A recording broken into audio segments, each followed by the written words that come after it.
Hello students, आज आपको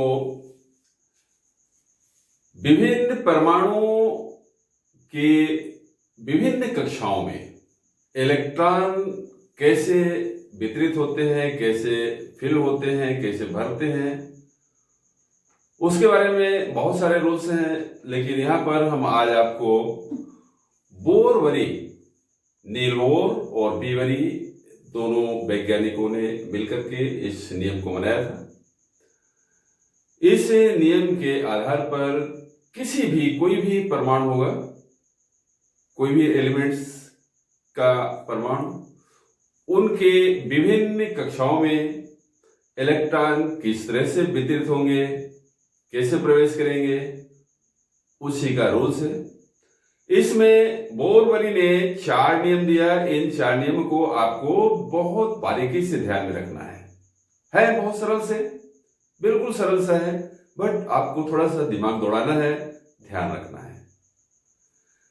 ये चारों नियम एक दूसरे को कवर करते हैं और इलेक्ट्रॉनों के सही वितरण की व्याख्या करते हैं। जैसे बोरवरी का पहला नियम क्या कहता है? फर्स्ट लॉ, इसको 2n² का नियम भी बोलते हैं। Rules of 2n²। 2n² का मतलब परमाणु की किसी भी कक्षा में अधिकतम इलेक्ट्रॉनों की संख्या, यानी मैक्सिमम नंबर ऑफ इलेक्ट्रॉन, अधिकतम इलेक्ट्रॉनों की संख्या 2n² हो सकती है, जहां n इक्वल टू कक्षक कक्षा संख्या। मतलब ये मेन कक्ष को सेल करो, मेन जो सेल होती है उसको शो करता है n मीन्स मुख्य, यानी यहां पर आप इसको मुख्य कक्षा भी लिख सकते हैं। अब देखिए, इसके आधार पर यदि n इक्वल टू 1 मतलब प्रथम कक्षा यानी फर्स्ट सेल, जिसको आप K सेल भी कहते हैं, ये नौभिक है, न्यूक्लियस से ये पहली, दूसरी, तीसरी, चौथी, ये K है, L है, M है और N है। यहां पर K का मान N इक्वल टू 1, L में N इक्वल टू 2,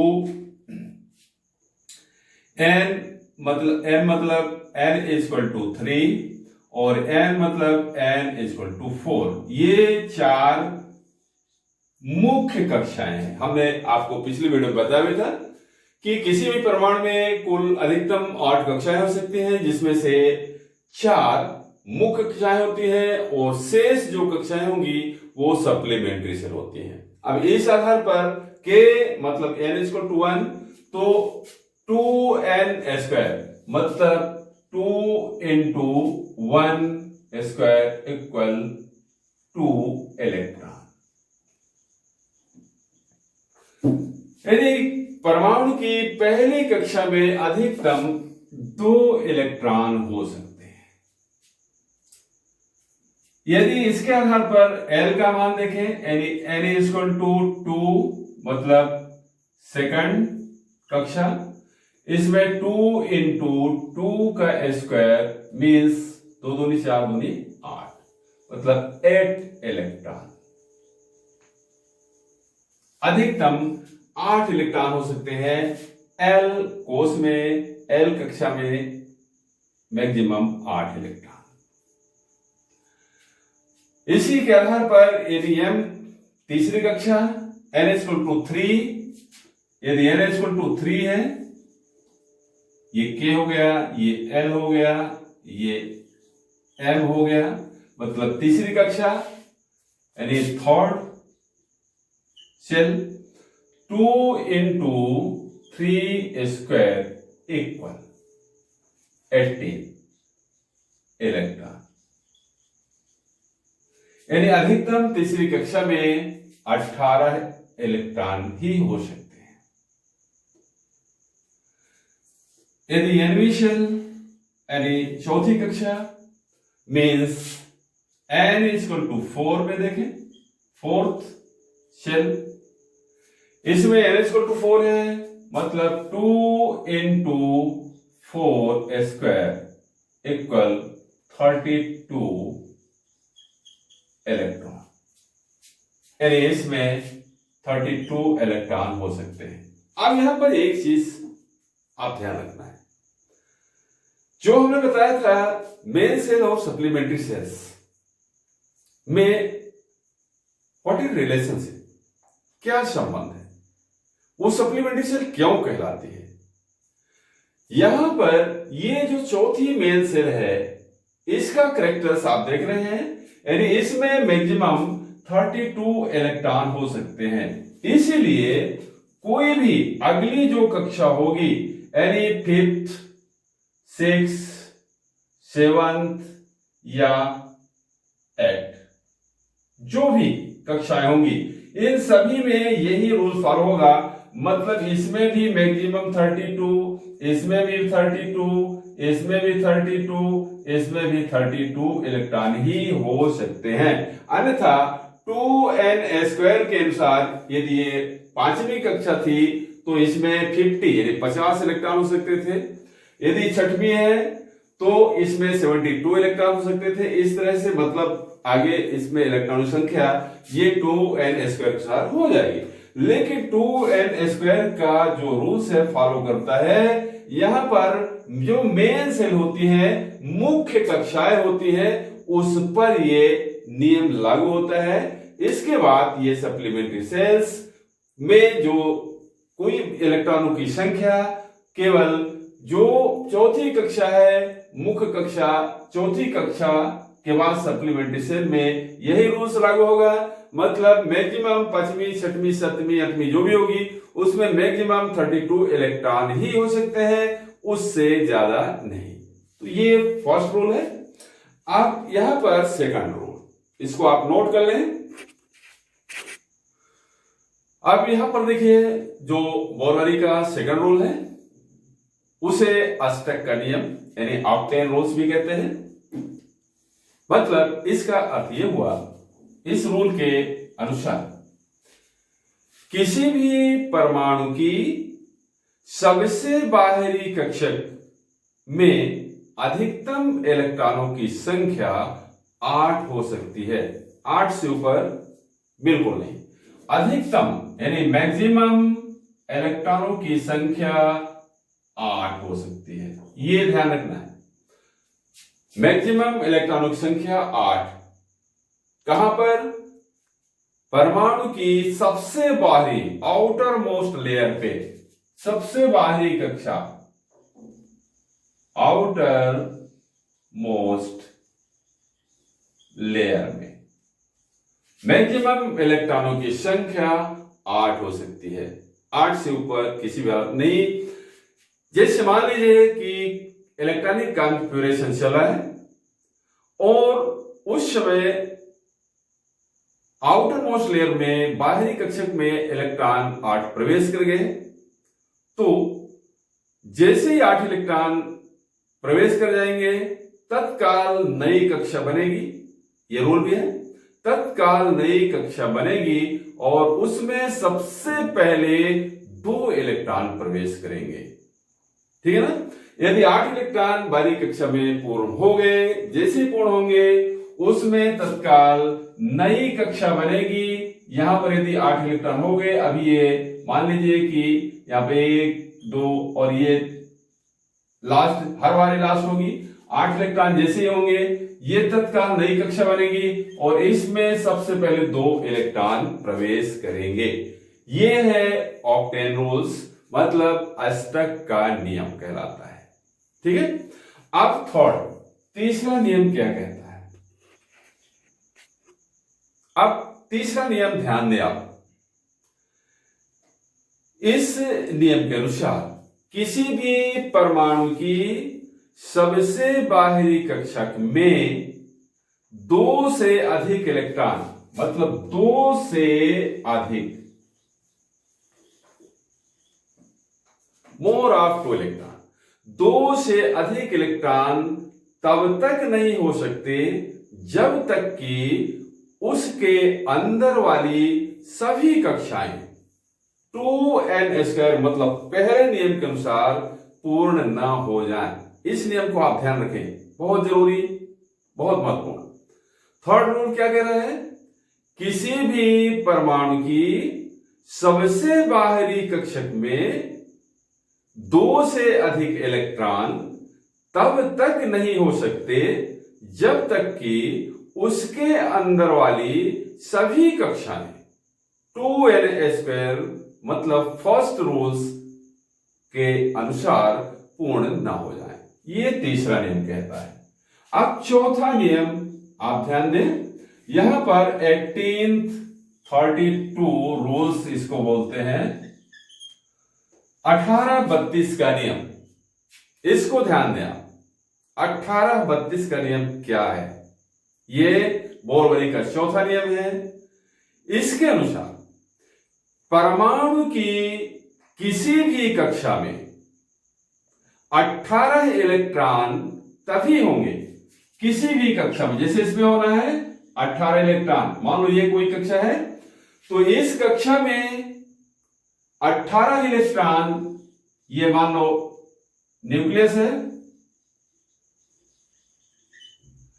अब यहां से ये कक्षाएं हैं, यहां पर 18 इलेक्ट्रॉन होना है किसी भी कक्षा में। तो ध्यान रखें, इस नियम के अनुसार, जो ये 1832 का रूल है, इस नियम के अनुसार किसी परमाणु की किसी भी कक्षा में 18 इलेक्ट्रॉन तभी हो सकते हैं जबकि उसके ठीक अंदर मतलब ये भी अंदर है, ये भी अंदर है, तो इसके ठीक अंदर, जस्ट ठीक अंदर वाली कक्षा में कम से कम 8 इलेक्ट्रॉन, और इसके ठीक बाहर वाली, बाहर तो बहुत सारी होंगी, लेकिन इसके ठीक बाहर वाली कक्षा में कम से कम 2 इलेक्ट्रॉन होना आवश्यक है। जब तक ऐसी परिस्थिति नहीं होगी तब तक इसमें 18 इलेक्ट्रॉन नहीं हो सकते। ये ध्यान में रखना है। कब होंगे? 18, किसी भी कक्षा में 18 इलेक्ट्रॉन होने के लिए यह आवश्यक है कि इसके ठीक अंदर वाली कक्षा में कम से कम 8 इलेक्ट्रॉन हो, और ठीक उसके बाहर वाली कक्षा में कम से कम 2 इलेक्ट्रॉन का होना जरूरी है। अब यहां पर 32 के लिए ध्यान रखें, यदि इसमें 32 इलेक्ट्रॉन किसी भी कक्षक में प्रवेश कराना है, तो ध्यान रखें, इसके ठीक अंदर वाली कक्षा में कम से कम 18 इलेक्ट्रॉन होना चाहिए, और बाहर वाली में, ठीक बाहर वाली में कम से कम 8 इलेक्ट्रॉन होंगे, तभी इस कक्षा में 32 इलेक्ट्रॉन हो सकते हैं, अन्यथा नहीं। ये चारों नियमों को आप ध्यान रखें। मतलब चौथा नियम क्या कहता है? 18 और 32 का नियम, मतलब कक्षाओं में 18 इलेक्ट्रॉन कैसे होंगे, कब होंगे, या 32 इलेक्ट्रॉन कैसे होंगे, कब होंगे, ये दोनों रूल्स आपको हमने बता दिया, मालूम हो गया। मतलब 18 इलेक्ट्रॉन के लिए आवश्यक है कि उसके ठीक अंदर वाले में कम से कम 8, बाहर वाले में कम से कम 2 इलेक्ट्रॉन हो ही, और 32 के लिए आवश्यक है कि 32 इलेक्ट्रॉन किसी कक्षा में तभी हो सकते हैं जबकि उसके ठीक अंदर वाली कक्षा में कम से कम 18 इलेक्ट्रॉन हो, और उसके ठीक बाहर वाले में कम से कम 8 इलेक्ट्रॉनों का होना जरूरी है, तभी उसमें 32 इलेक्ट्रॉन हो सकते हैं। इस तरह से ये बोरवली के चारों नियम्स पूरे होते हैं। अब इसमें हम आपको एक एग्जाम्पल से इन पूरे चारों नियमों को पूरा क्लियर कर देते हैं। देखिए, अब इस नियम को समझने के लिए कोई भी एलिमेंट्स हम ले सकते हैं। यदि मिनिमम कम एटॉमिक नंबर वाला लेंगे तो शायद पूरे चारों नियम फॉलो ना हो पाए, इसलिए हमें सबसे पहले मैक्सिमम एटॉमिक नंबर वाला कोई भी एलिमेंट्स लेंगे।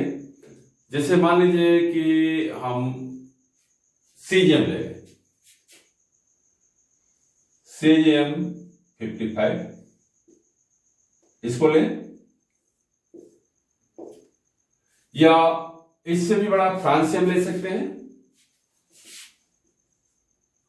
87, इसको भी आप कर सकते हैं। देखिए हमने मान लीजिए सीजियम 55 लिया हुआ है, इसमें चारों नियम कैसे फॉलो होते हैं यहां पर ध्यान दें। यहां पर ये न्यूक्लियस है, मतलब इसमें प्रोटॉनों की संख्या 55 मींस इलेक्ट्रॉनों की संख्या भी 55 होगी। न्यूट्रॉनों की संख्या डिफरेंट है, वो भी शो नहीं करना है। यहां पर प्रोटॉनों की संख्या यदि 55 है, मतलब परमाणु क्रमांक, किसी भी परमाणु का इलेक्ट्रॉनिक विन्यास यदि उसका परमाणु क्रमांक हम जानते हैं तो बड़ी आसानी से लिख सकते हैं, क्योंकि परमाणु रासायनिक रूप से तो एक्टिव होता है बट वैद्युत रूप से वो उदासीन होता है। मीन्स उसमें जितना पॉजिटिविटी होती है उतना निगेटिविटी होती है। कहने का मतलब किसी भी परमाणु में जितने प्रोटॉन होंगे ठीक उतने ही इलेक्ट्रॉन होते हैं, और इसी आधार पर हम इसमें मान लीजिए 55 इसका परमाणु क्रमांक है, तो निश्चित है कि 55 इलेक्ट्रॉन उपस्थित हैं।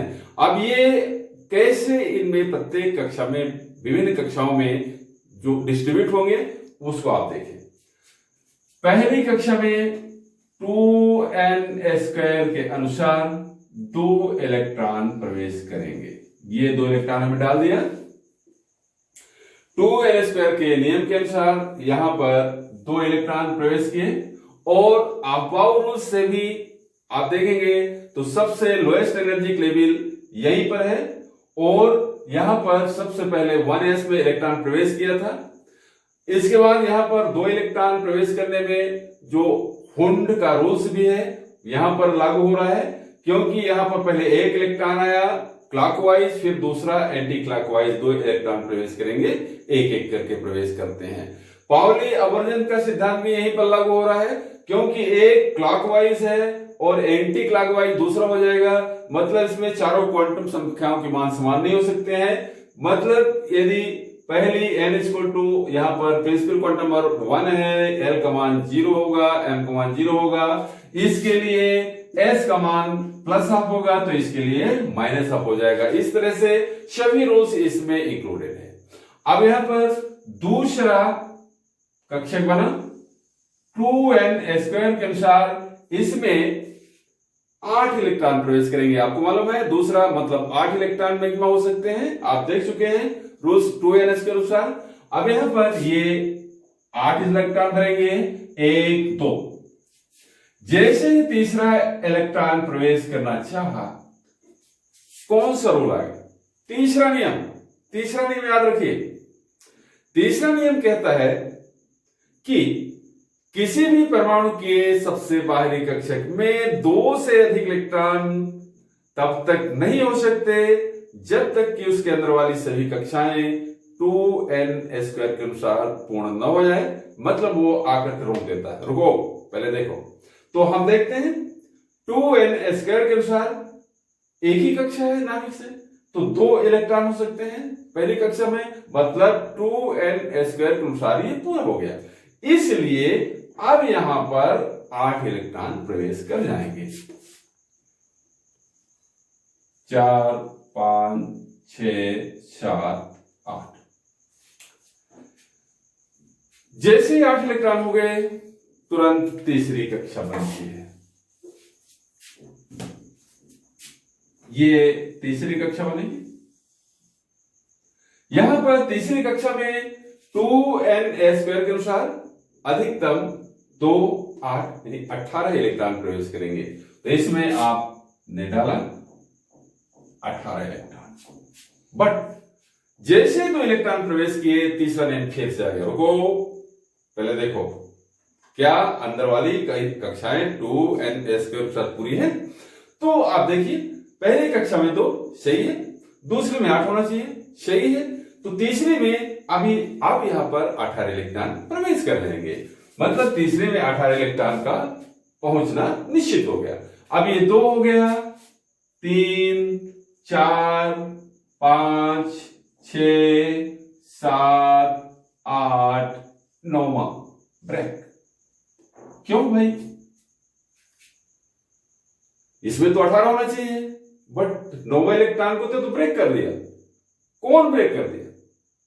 दूसरा नियम डंडा लेके खड़ा हो, ये देखो डंडा, रुको पहले देखो, रोज पढ़ो, क्या कहता है? किसी भी परमाणु की सबसे बाहरी कक्षा में अधिकतम इलेक्ट्रॉनों की संख्या केवल 8 हो सकती है। अब यहां पर ये अभी इस समय वर्तमान में ये आउटर लेयर है, देख रहे हैं, इसके बाद तो कोई लेयर है नहीं, कोई कक्षा है नहीं, मतलब इस समय ये आउटर मोस्ट लेयर कहलाएगी। तो इसमें 8 तो भर गए, अब क्या हो, अब इसमें आगे एक भी इलेक्ट्रॉन नहीं जाएगा, तो फिर 18 कैसे? दूसरे नियम में आगे हमने बताया था आपको, जैसे ही यदि वितरण के लिए इलेक्ट्रॉन अभी है, तो जैसे ही बाहरी कक्षा में 8 इलेक्ट्रॉन पूर्ण होंगे, तत्काल एक नई कक्षा बनती है। क्या हमने कहा था? तत्काल एक नई कक्षा बनती है और सबसे पहले उसमें 2 इलेक्ट्रॉन प्रवेश करते हैं, 1 और 2 इलेक्ट्रॉन प्रवेश करेंगे। अब देखिए यहां पर जो 2 इलेक्ट्रॉन बाहर आ गए, इसके बाद यहां पर आप ध्यान दें, अब इसमें 18th 32 रूल, चौथा रूल क्या कहता है? किसी भी कक्षक में 18 इलेक्ट्रॉन होने के लिए यह आवश्यक है कि उसके ठीक अंदर वाली में कम से कम 8 और बाहर वाली में कम से कम 2 इलेक्ट्रॉन हो। तो इसको में देखिए, इसके अंदर वाली में 8 है और बाहर वाली में 2 इलेक्ट्रॉन भी हो गए, इसलिए अब इसमें 18 इलेक्ट्रॉन प्रवेश करेंगे, ये 18 इलेक्ट्रॉन हो गए। अब इसके बाद यहां पर जो अगली कक्षा है, मतलब यहां अवरोध, यहां पर 1 2 3 यानी 4s में जाएगा, फिर इलेक्ट्रॉन कहां जाएगा? आपको याद होगा 4s के बाद 4p में प्रवेश करता है इलेक्ट्रॉन, ठीक है ना? तो यहां पर मतलब 2 के बाद p यानी 6 इलेक्ट्रॉन और ये 8 इलेक्ट्रॉन हो जाएंगे। तो ये अब यहां पर इसमें फिर से 8 इलेक्ट्रॉन हो गए, ये 1 2 3 4 5 6 7 8 हो गए ना, 8 इलेक्ट्रॉन हो गए। अब जैसे ही 8 इलेक्ट्रॉन हुए, तत्काल नवीन कक्षा बनी और इसमें सबसे पहले 2 इलेक्ट्रॉन प्रवेश किए। अब इस कक्षा में ध्यान रखें कि यहां पर चौथी कक्षा में 2n² अनुसार पहली में 2, दूसरे में 8, तीसरे में 18, चौथी में 32 इलेक्ट्रॉन होना चाहिए। तो अब यहां पर जब ये 2 इलेक्ट्रॉन, अब इसमें जो नियम कहता तीसरा, बाहरी कक्षा में 2 से अधिक इलेक्ट्रॉन तब तक नहीं हो सकते जब तक कि उसके अंदर वाली सभी कक्षाएं 2n² के नियम के अनुसार पूर्ण ना हो जाए, ये ध्यान में रखना है। तो यहां पर इस नियम के अनुसार पहली में 2 सही है, दूसरे में 8 पूरा है, तीसरे में 18 पूरा है, चौथी में 32 होना चाहिए जबकि 8 है। तो अब यहां पर 32 इलेक्ट्रॉन प्रवेश करेंगे। तो यहां पर अब 8 9 10 11 12 13 14 15 16 17 18 और 22वां इलेक्ट्रॉन जैसे ही प्रवेश करने लगा, चौथा नियम 1832 का रूल्स यहां पर आ गया, ये ब्रेक कर दिया इस इलेक्ट्रॉन को, जाने वाले इलेक्ट्रॉन को ये ब्रेक कर दिया। क्यों? क्योंकि वो कहता है कि किसी भी कक्षा में 32 इलेक्ट्रॉन तभी होंगे जबकि उसके अंदर वाली कक्षा में कम से कम 18 और बाहर वाली में कम से कम 8 इलेक्ट्रॉन हो। यदि ऐसा नहीं है, किसी भी तरफ डाउट है, कोई गड़बड़ है या उससे कम है, तो इलेक्ट्रॉन उसमें फिर नहीं जाएंगे 32। तो आप देखें यहां पर अंदर वाली में 18 होना चाहिए, सही है, कोई बात नहीं, 18 इलेक्ट्रॉन है, दिक्कत नहीं है। बाहर वाली में कितना होना चाहिए, कम से कम 8 इलेक्ट्रॉन होंगे, तभी इसमें 32 होंगे। तो अभी तो इसमें कितना है, 2 ही है, मतलब इसमें जब तक 8 इलेक्ट्रॉन नहीं हो जाएंगे तब तक इसमें 32 नहीं होंगे। तो यहां पर सबसे पहले इलेक्ट्रॉन कहां प्रवेश करेंगे, इसमें 8 होंगे। तो 3 4 5 6 7 8। अब दूसरा नियम आगे भी कहता है, आपको हम बता भी चुके हैं, और याद करें कि जैसे ही अब इसमें अभी 18 हो गए, इसमें अभी 18 है, 32 होना है, लेकिन अभी इसमें 8 हो गए, तो सबसे पहले क्या होगा, किसी भी परमाणु की सबसे बाहरी कक्षक में जैसे ही 8 इलेक्ट्रॉन पूर्ण हो जाएंगे, तत्काल एक नवीन कक्षक बनेगी। तत्काल एक नवीन कक्षक बनेगी और उसमें सबसे पहले 2 इलेक्ट्रॉन प्रवेश करेंगे। तो यहां पर अब नवीन कक्षक बन गई, इसके अंदर वाली में 8 हो गए थे, नवीन कक्षक बन चुकी है, इसमें अब सबसे पहले 2 इलेक्ट्रॉन प्रवेश करेंगे, इसके बाद इसमें 32 होंगे।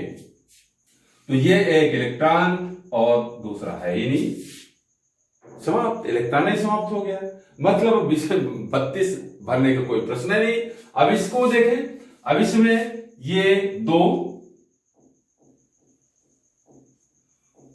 8 18 फिर 18 फिर 8 और फिर 1 इक्वल 55 हो गया, बराबर 55। ये इसका इलेक्ट्रॉनिक कॉन्फ़िगरेशन है। अब इसमें आप यदि सबशेल के रूप में, एसपीडी के रूप में इसका इलेक्ट्रॉनिक कॉन्फ़िगरेशन देखना चाहें कि इसमें एस है, एसपी है, एसपीडी है, एसपीडीएफ है, एसपीडीएफ है और एसपीडीएफ है सभी में, बट इलेक्ट्रॉन जिससे ऑर्बिटल्स में नहीं होते हैं उसको हम शो नहीं करते हैं। अब इसको यदि आप अलग से देखना चाहें तो देख ले, यहां पर ये 1s2, यहां पर ये 2s2 2p6, यहां पर ये 3s2 3p6 3d10, यहां फिर 4s2 4p6 4d10, यहां पर 5s2 5p6, यहां 6s1। ये इसका इलेक्ट्रॉनिक कॉन्फ़िगरेशन हो गया। इलेक्ट्रॉनिक कॉन्फ़िगरेशन लिखने के लिए यहां पर जो भी एसपीडी सबसेट्स होते हैं उसको पहले सिंबल हम एसपीडीएफ लिख देते हैं, और इसके ऊपरी छोर में इलेक्ट्रॉनों की संख्या। आपको मालूम है कि एस में अधिकतम इलेक्ट्रॉन 2 हो सकते हैं, पी में maximum electron number of electrons 6 हो सकते हैं, डी में 10 हो सकते हैं और एफ में 14 हो सकते हैं। ये भी आपको मालूम होना चाहिए। इस तरह से ये बोलबारी का नियम पूर्ण होता है। ये एक फ्रांसी में हमने लिखा हुआ है, इसको आप स्वयं करेंगे, करके बताएंगे, और यहां पर यदि कोई प्रॉब्लम है तो आप कमेंट्स बॉक्स में कमेंट कर सकते हैं। आज के लिए इतना ही।